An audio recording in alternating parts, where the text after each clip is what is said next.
굳이 몰라도 되는 정보들 디테일은 빼고 양으로 승부합니다. 정치 TMI 오마이뉴스 박종호 기자 나왔습니다. 어서 오십시오. 네, 안녕하십니까. 자, 우리가 1부에서 김세현 의원에 대해서 얘기했는데 여권에서는 임종석 전 대통령 비서실장이 총선 불출마, 더 나아가 정계 은퇴를 이야기했다. 네. 어제 자신의 페이스북에 글을 올렸습니다. 거기 보면 제도권 정치를 떠나 원래의 자리로 돌아가려 한다면서 앞으로의 시간은 다시 통일운동에 매진하고 싶다라고 밝혔는데요. 처음 정치 시작할 때 마음먹은 대로 제도권 정치를 떠나서 원래 자리를 가겠다 뭐 이런 건데 예. 한반도 평화와 남북의 공동 번영 이게 자신에겐 꿈이자 소명이었다. 이제 그 일을 이제는 민간 영역에서 펼쳐보려 한다라고 밝혔습니다. 예.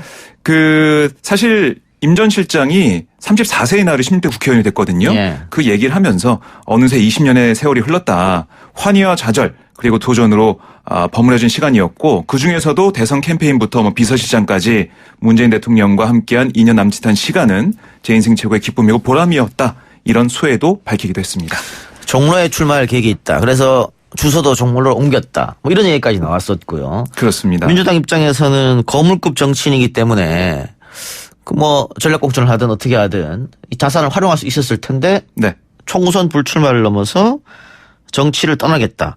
근데 아무도 몰랐다고 해서 더 민주당 내에서는 예. 충격이었겠습니다. 제가 오늘 몇몇 의원들 만나봤는데 몰랐다고 하더라고요. 예. 그리고 어떻게 모를 수가 있냐고 그랬더니 아마 몇몇 친한 의원들, 잘 아는 의원들하고만 상의한 걸로 아는데 예. 상의만 했지 결정을 언제 한다는 얘기는 안 한 걸로 알고 있다. 그렇게 하면서 당혹스러워했고 특히 당의 자산이라고 생각하잖아요. 예. 임종석 실장도 사실 당에 돌아올 때 당을 위해서 헌신하겠다는 입장을 밝혔었는데 이제 총선 앞두고 당을 위해 헌신할 시기가 됐는데 갑자기 제도권 정치 떠나겠다고 하니까 좀 당황스럽다는 얘기도 하더라고요.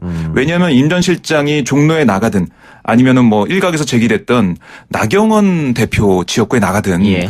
그 험지에까지 갈 수 있는 그런 자산인데 그 카드가 없어졌다? 거기에 대한 좀 안타까움, 아쉬움 이런 게 좀 보였습니다. 예. 근데 불출마를 고려 중인 의원들이 임종석 전 실장 말고 또 있다면서요? 네, 그렇습니다. 알려진 바로는 오선인 원혜영 의원이 불출마 검토 의사를 밝힌 상황이고요. 그다음에 삼선의 백지연 의원 역시 불출마를 고심 중이다. 이렇게 전해지고 있습니다. 여기다가 공개적으로 불출마 의사를 밝힌 이철희 표창원 의원 그리고 오늘 이용득 의원도 불출마 선언했죠. 예. 또 초선인 김성수, 서영수, 재윤경 최운열 의원도 불출마 기류가 좀 강한 상태입니다. 예. 현재 내각에 몸담고 있어서 불출마가 불투명한 의원들도 있죠. 유은혜 사회부총리 겸 교육부 장관, 진영 행정안전부 장관, 김현미 국토교통부 장관, 박영선 중소벤처기업부 장관까지 포함하면 이들만으로도 14명의 의원이 사실상 불출마에 기운 게 아니냐 이렇게 얘기가 나오고 있고요.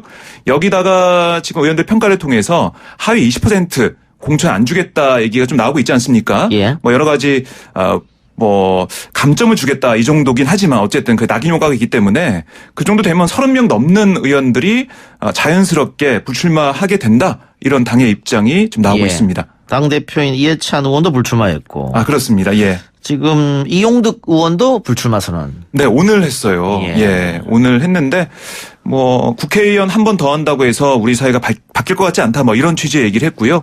또 그동안 정부의 노동 정책이 자신이 좀 원하고 계획했던 대로 좀 많이 개혁이 안 됐다. 이런 아쉬움도 드러냈습니다. 예. 네. 그렇군요. 여권의 많은 인사들이 불출마 선언을 해서 이게 연쇄적으로 파장을 일으킬 가능성도 있을 것처럼 보입니다. 예, 그렇습니다. 특히 86그룹들의 반응도 좀 눈길을 끄는데요. 예. 조금 우회적으로 불편한 기색도 좀 보이고 있습니다. 이인영 원내대표는 오늘 기자들과 만나서 세실론에 대한 질문에 대해서 좀 뒤에 문제를 생각하고 있다. 우선 패스트트랙 문제가 먼저니까 또 한미 방위비 분담금 문제도 있고요. 그리고 임 전 실장 불출마에 대해서 개개인의 거취 문제가 아니다. 우리 정치의 가치 노선과 문화 구조를 어떻게 혁신하고 발전시킬지에 대한 그런 논의 차원에서 얘기가 됐으면 좋겠다는 입장을 보이기도 했습니다. 그리고 임 전 실장과 대화할 계획에 대해서는 지금 만날 수 있는 상황이 못 된다. 만나서 얘기할 필요는 있다라고 얘기를 했고요.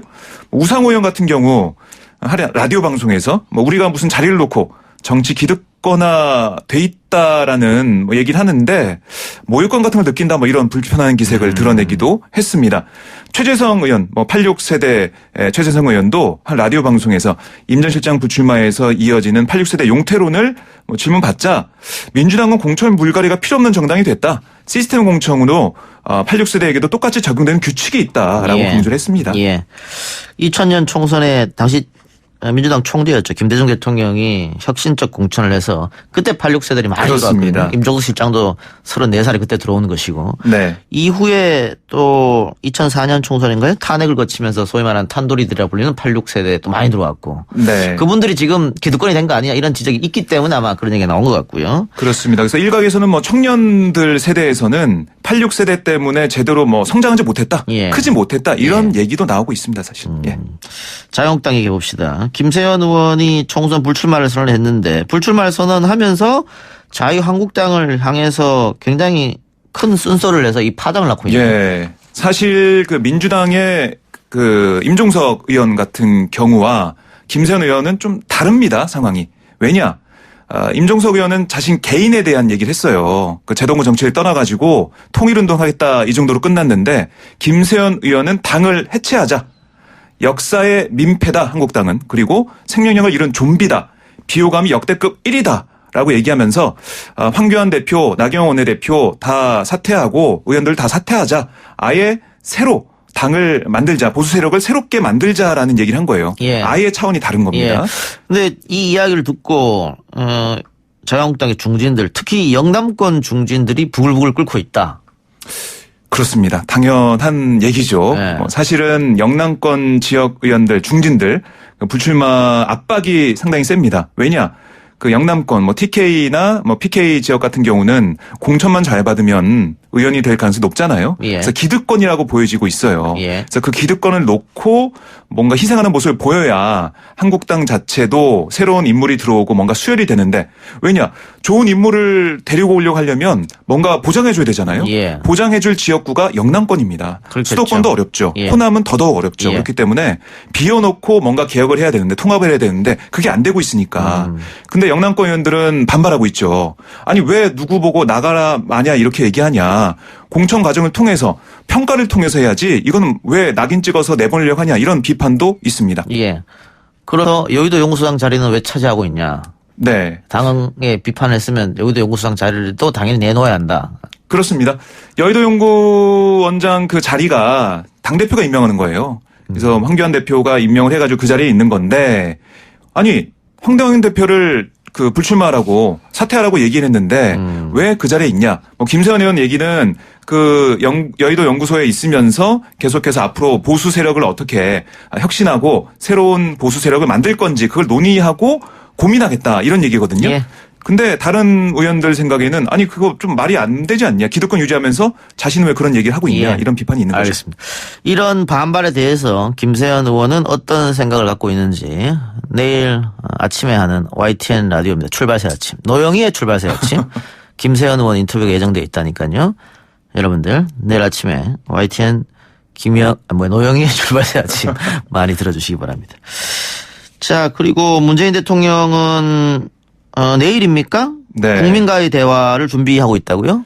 그렇습니다. 그 준비에 매진하고 있다 이렇게 보시면 되겠습니다. 예. 내일 오후 8시부터 MBC에서 100분간 방송되는 뭐 국민과의 대화 이게 공개 회의인 타운홀 방식으로 진행이 돼요.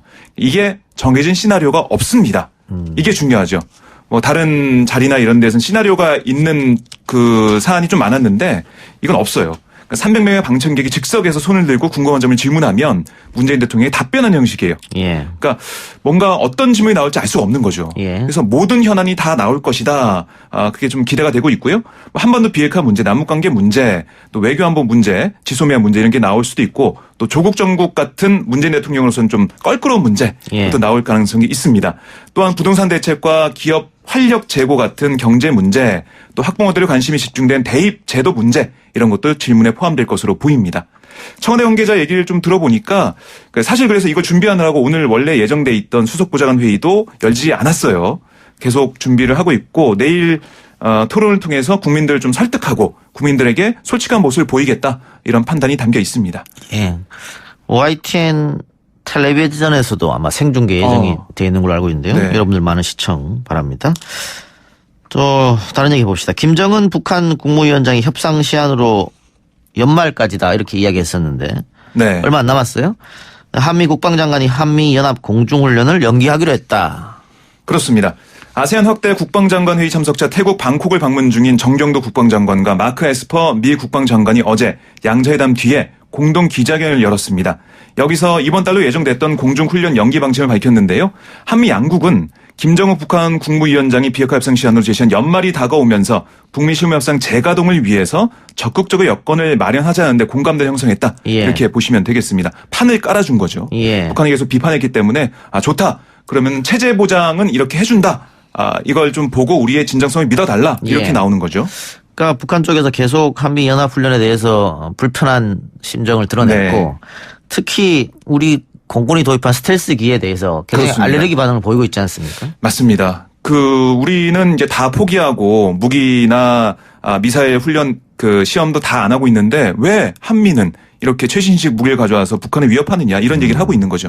거기에 맞춰서 어쨌든 연기하기로 했다. 네. 연기하기로 했으니까 당신도 뭔가 보여줘라 아마 이런 것 같네요. 그렇습니다. 그러니까 두 가지 중에 하나가 좀 해결됐다고 보시면 됩니다. 북한이 얘기했던 게 뭐냐면 체제 보장하고 하나는 제재 해제예요. 예. 근데 체제 보장은 이렇게 훈련을 연기하면서 만들어가고 있는데 하나 좀 안 풀리고 있는 게 제재 해제 부분입니다. 예. 이걸 어떻게 미국이 새로운 방식으로 실무 협상에 들고 나올 것인가 이게 중요해 보여요. 예.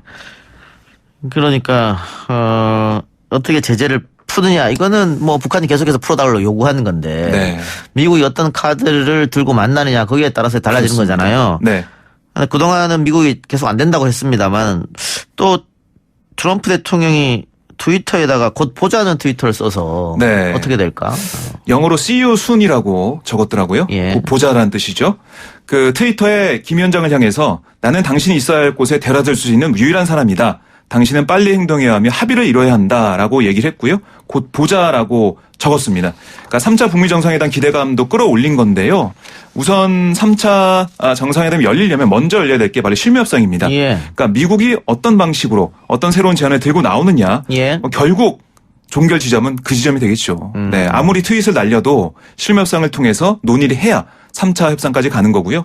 1차, 2차 정상회담 같은 경우는 실무협상이 좀 부실했다고 많이 전문가들이 보더라고요. 예. 잘 안 풀렸기 때문에 3차 정상회담 전에는 실무협상을 통해서 잘 만들어 놓은 다음에 왜냐? 3차 정상회담에서도 뭔가 성과가 안 나오면 내년 재선 앞둔 트럼프 대통령도 좀 난감한 상황에 처할 수도 있거든요. 이런 부분들 어떻게 만들어 가느냐 이게 좀 중요해 예. 보입니다.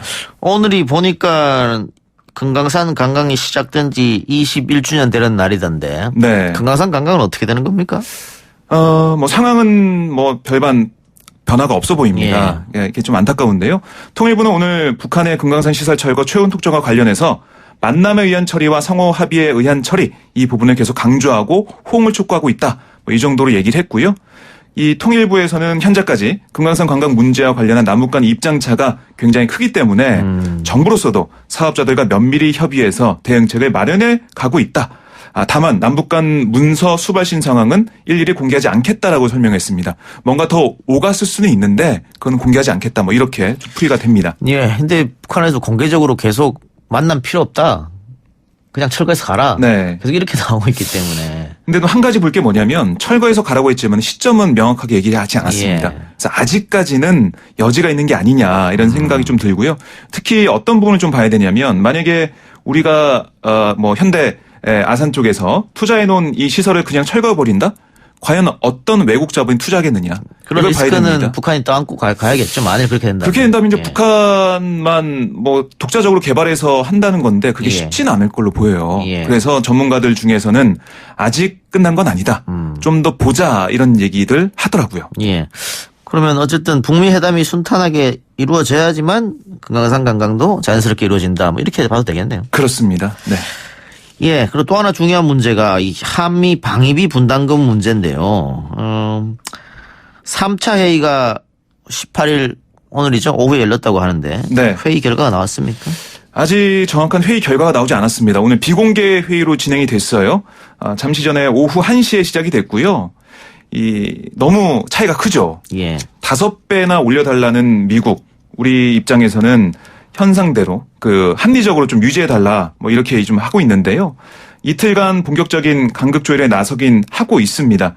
이 보면 정은보 방위비 분담협상 대사와 제임스 드하트 미국 국무부 선임 보좌관이 이렇게 논의를 좀 하고 있는데요.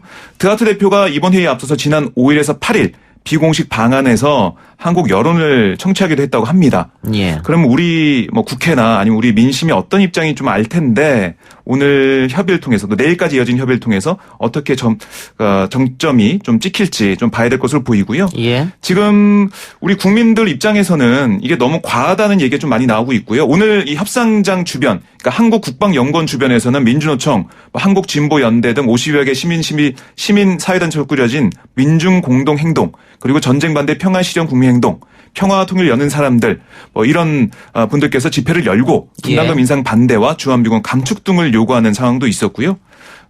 올해 방위비 분담금이 전년보다 8.2% 인상된 1조 389억 원이었잖아요. 예. 근데 여기서 5배 늘어나는 이런 얘기를 좀 하고 있기 때문에 합의가 쉽지 않을 거다라는 얘기는 계속 나오고 있습니다. 알겠습니다. 좀 더 지켜보고 하나만 더 하죠. 황운하 대전경찰청장 저희 방송에서 몇 번 인터뷰했었는데 내년 국회의원 나옵니까? 네, 그렇습니다. 그런 의사를 밝혔는데요. 예. 먼저 지금 명예퇴직원을 내겠다, 퇴직하려고 한다 이렇게 얘기를 했습니다.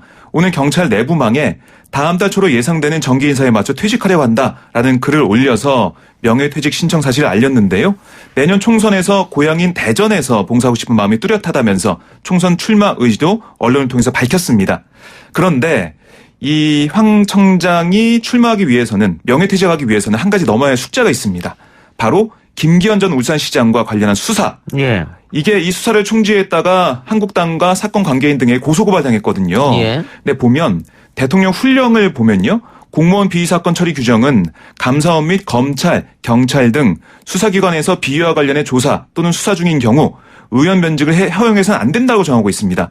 그러니까 황 청장이 명예퇴직 신청하고자 해도 현재 검찰의 수사 대상자 신분으로는 사퇴할 수 없는 처지라는 거예요. 그러니까 검찰에서 계속 수사 안 하고 그냥 이대로 묶어두기만 하면 명예퇴직 못 한다는 겁니다. 근데 내년 1월 중순까지는 사퇴해야 되거든요.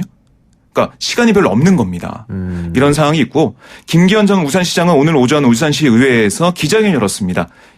이 기자회견을 열어서 황운하 청장이 내년 총선 출마 의지를 표명한 것과 관련해서 황 청장이 출세를 위해서 관건을 악용해 정치공작 수사를 벌였다.